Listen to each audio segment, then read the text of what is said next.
is gonna be the worst thing I've ever made. I've done this before, and I'm going to do it again, and I hope that it's entertaining, but I don't know. Anyways. John, I have a daughter. She's almost Harry Anderson's age. You have a daughter? Yes. You've had a daughter? Yes, John. Wow. I mean, I'm a little shocked about this. I mean, you have a daughter? Yes, John. I have a daughter. I have a daughter, John. In fact, I have had a daughter for quite a while. I'm sorry. I'm trying to process this a little bit. If she's nearly Harry Anderson's age, that means you've had a daughter for, what, 1, 2, 3. I guess that must be about 15 years? Yep! Wow.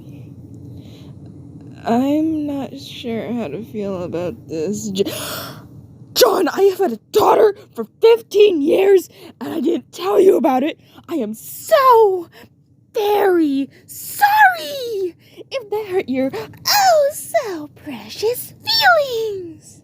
It is deathly quiet. You, of all people, don't get to judge me, okay? Everyone was getting married and having babies, and at the time, and I wanted for that for myself so badly.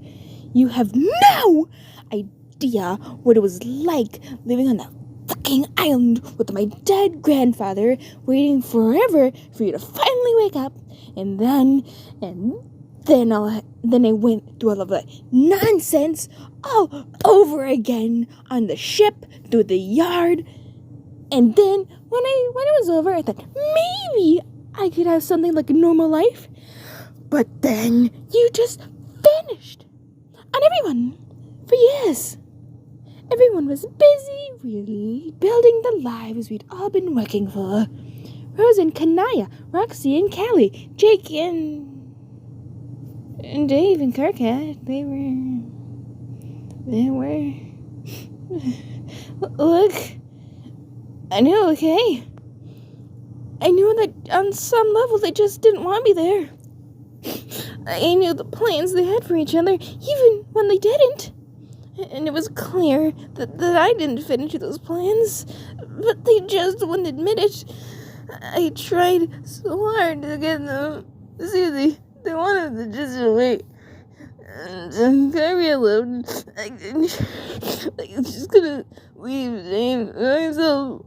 I don't have the nerve. This whole state is trying to be good for Jade, it's alright. I can take it from here. Jade leads sockily to Rose's shoulder. Jade, I'm sorry. John, if you start crying as well, we shall never get anywhere. Right, sorry.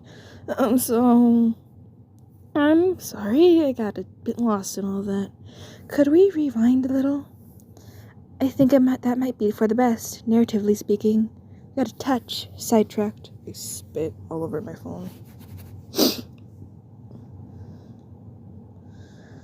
She gives Jade a gentle pat on the back as she says this.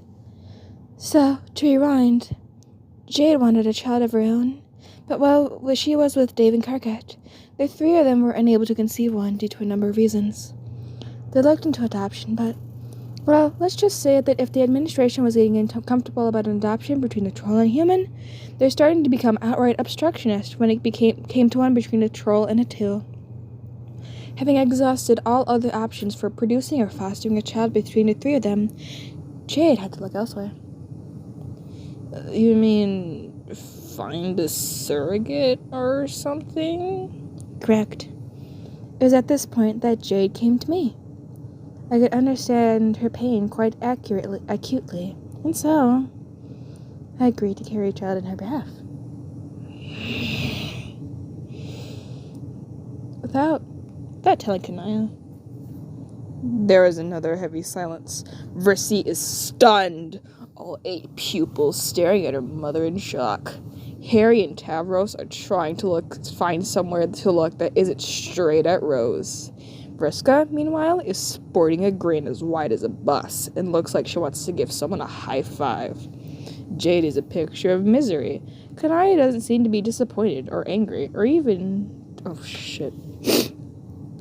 Kanaya doesn't even seem to even be surprised or angry or even disappointed. She just folds her arms expectantly. John is discovering that he can't decide what to do with his hands. He feels impossibly embarrassed. I'm not sure why I made the decision. I regret not telling Kanaya, of course. But I can't say that I regret going through with it. At the time, it didn't feel as though the deception was prolonged. The whole affair was short. Purely physical and nothing more.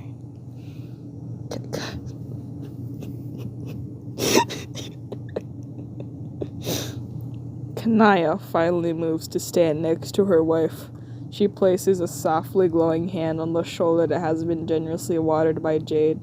Where is Jade?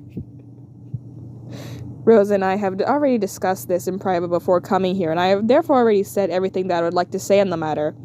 And vis-a-vis the matter, I think that really is all that to say, that there is to say, that didn't make sense.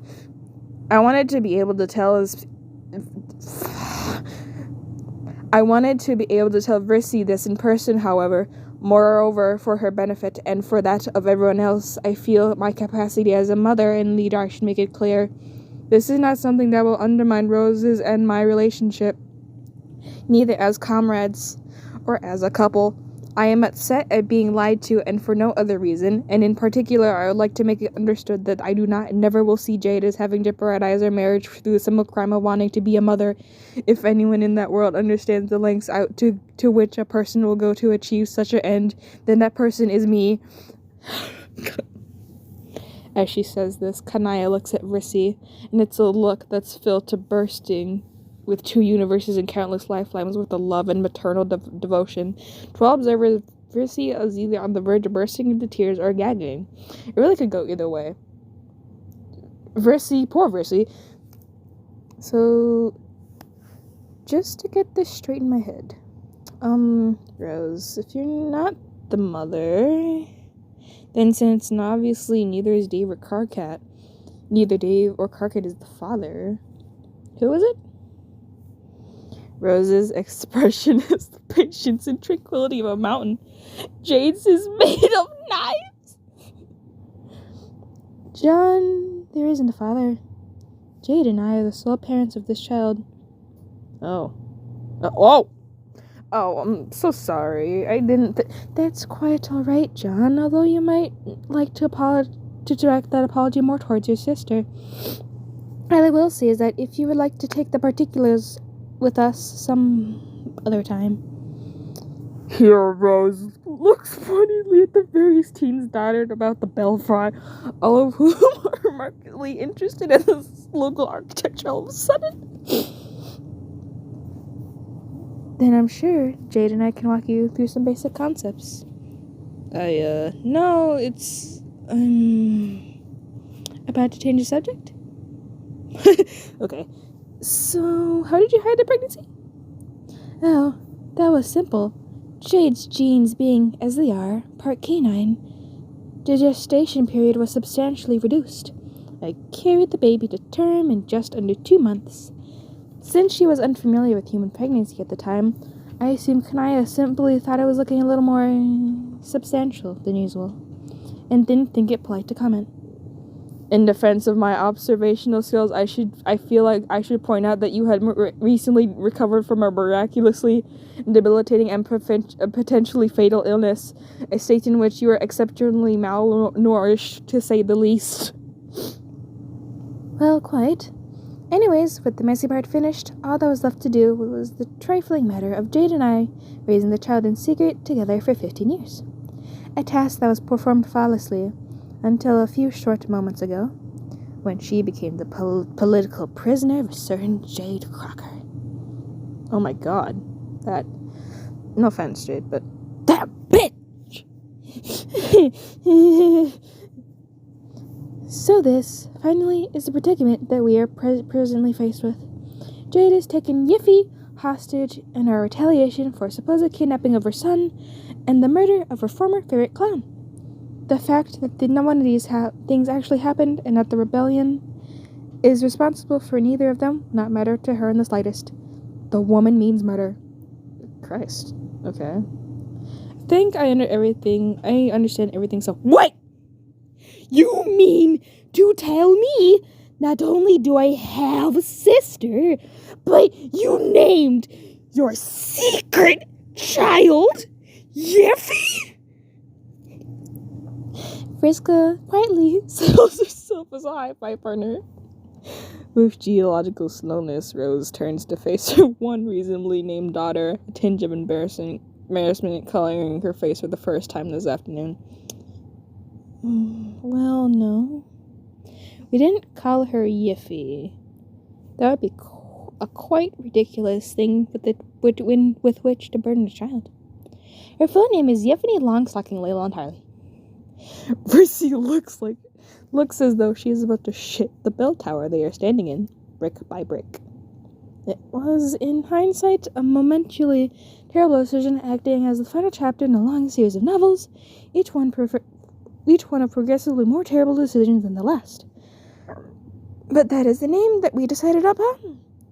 You have to understand, this whole situation ended up, playing out like a bit of an ironic game of chicken between the two of us.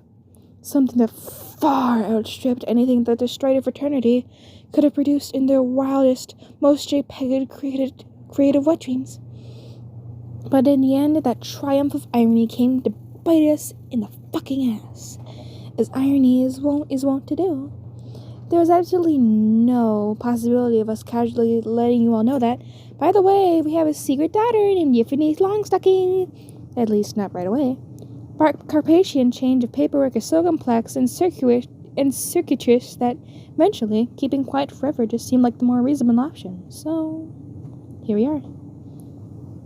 Everyone lapses into a third meaningful silence, one which has the air of finality about it, as they collectively